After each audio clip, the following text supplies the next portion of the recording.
Hello, નમસ્કાર અને welcome વાલા મિત્રો, ખાસ કરીને એમએડવાળા અને બીએડવાળા દોસ્તો. અમુક મિત્રોના આગ્રહને માન આપી અને નવી શિક્ષણ નીતિ 1986 વિશે વાત કરવી, પણ ટૂંકી અને નાનકડી પ્રાથમિક વાત, મૂળભૂત પાયાની વાતો આ નીતિ વિશે આપણે થોડીક કરીએ. તો સૌથી પહેલી બાબત કે રાષ્ટ્રીય શિક્ષણ નીતિ અથવા નવી શિક્ષણ નીતિ 1986.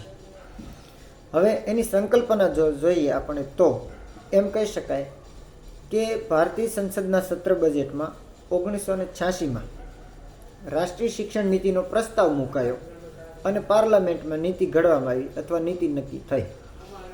આ નીતિને પ્રોગ્રામ ઓફ એક્શન એટલે કે કાર્ય યોજના એવું નામ આપવામાં આવ્યું અને આ યોજનાને આગળ વધારવા અને સમગ્ર દેશમાં એક સમાન બનાવવા માટે 3 સંસ્થાઓને કાર્ય સોંપવામાં આવ્યું: NCERT, SERT અને ડાયટ.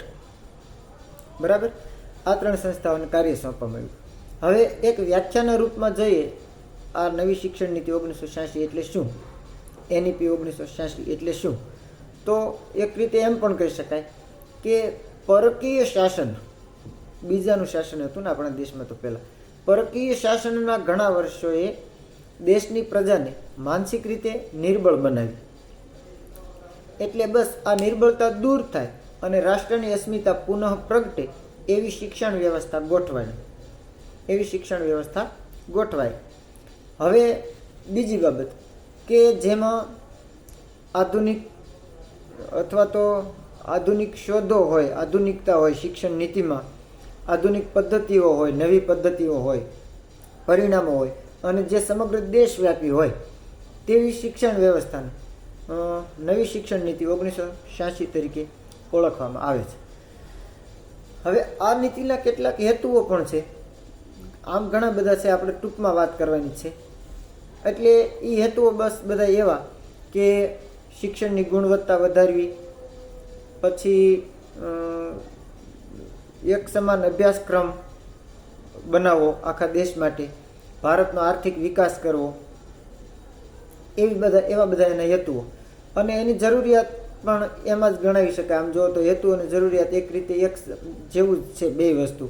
કેમ કે હેતુઓમાં શિક્ષણની ગુણવત્તા વધારવાની બાબત છે, તો જરૂરિયાતોમાં એવી બાબત છે કે શિક્ષણની ગુણવત્તા વધારવા માટે જે સમસ્યાઓ નડે છે તેને દૂર કરવી, દેશ આખામાં એક સમાન શિક્ષણ આપવું, ભારતનો આર્થિક વિકાસ જે આપણે હમણાં વાત કરીએ, આવી બધી બાબતોને આપણે ગણી લેવાની.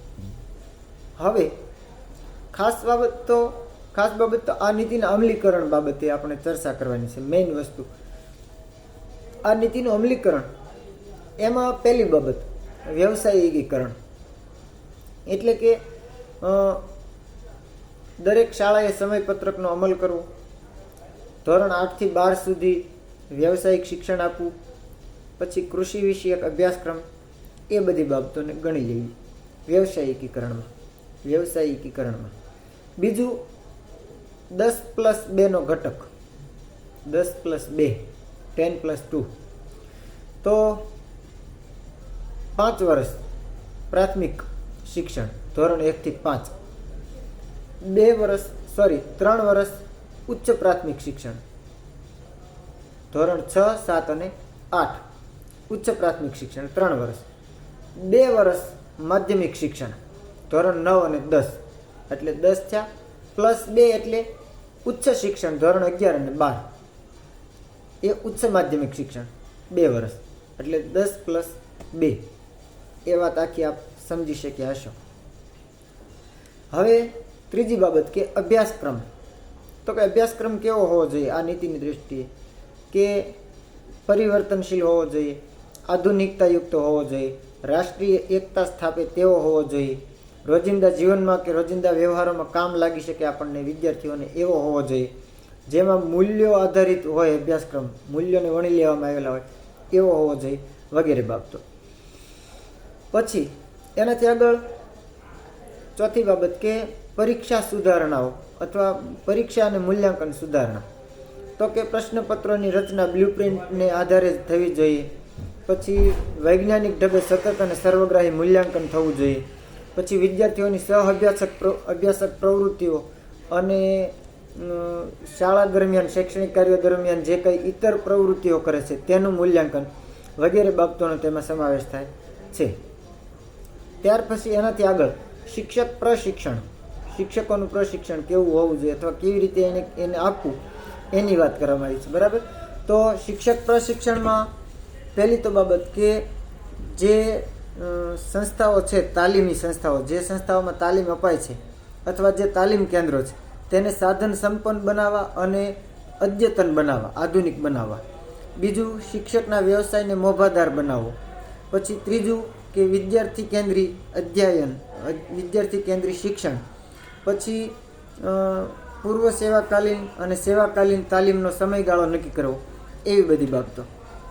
એનાથી આગળ કે આપણે કોઈ નમૂનારૂપ શાળાની વાત કરીએ. જો કોઈ પણ શાળાનો નમૂનો, એવી કોઈ શાળા બનાવી અથવા એવી શાળાઓ સ્થાપવી કે જેમાં રમતગમતનું મેદાન હોય, પ્રાર્થના ખંડો હોય, પૂરતા પ્રમાણમાં વર્ગખંડો હોય, પ્રયોગશાળાઓ હોય, પુસ્તકાલયો હોય, એ બધી બાબતો. પૂરતા શૈક્ષણિક સાધનો હોય, અન્ય શાળાઓને એ સાધનો ઉપયોગ કરવા માટે આપવા, જિલ્લાની બીજી શાળાઓને આવી શાળાની મુલાકાત માટે લાવવી, એવી બધી બાબતોને આપણે ગણી શકીએ.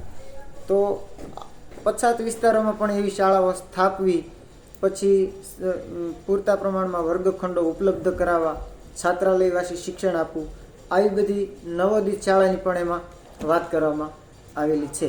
અને છેલ્લી વાત કે શાળા સંપન્ન કાર્યો, તો કે વિદ્યાર્થીઓનો સર્વાંગી વિકાસ થાય એવા કાર્યો શાળાઓએ કરવા. પછી પૂરતા પ્રમાણમાં પુસ્તકો મળી રહે તેવી અદ્યતન લાઇબ્રેરી, પુસ્તકાલય, અદ્યતન પ્રયોગશાળા, આવી બધી વસ્તુઓ પણ હોવી જોઈએ. એવી ઘણી બધી બાબતોને આમાં આપણે ધીરે ધીરે સાંકળી શકીએ. પણ આપણે પ્રાથમિક મૂળભૂત ટૂંકી વાત, આની પ્રાસ્તાવિક વાત એક રીતે કેવી હોય તો કહી શકાય, આ નીતિ વિશે જે કરવાની હતી એના વિશે ટૂંકમાં વાત કરવાનો પ્રયત્ન કર્યો છે. બહુ વિસ્તૃત બાબત છે આ, વિસ્તારથી સવિસ્તાર વાત કરી શકાય એવો મુદ્દો છે. પણ આને આપણે ઉપરછલ્લી રીતે જોઈ સમજી અને ફરીવાર આપણે કોઈ આવા નવા શૈક્ષણિક મુદ્દા ઉપર, ટોપિક ઉપર વિડીયોથી વાત કરશું યુટ્યુબના માધ્યમ થકી. અને આપ સૌ આ વાત શાંતિથી સાંભળી અને આપ સૌએ વાત શાંતિથી સાંભળી એ બદલ આપ સૌનો આભાર માનું છું. ફરીવાર મળીએ ત્યાં સુધી આવજો. Thank you. જય માતાજી.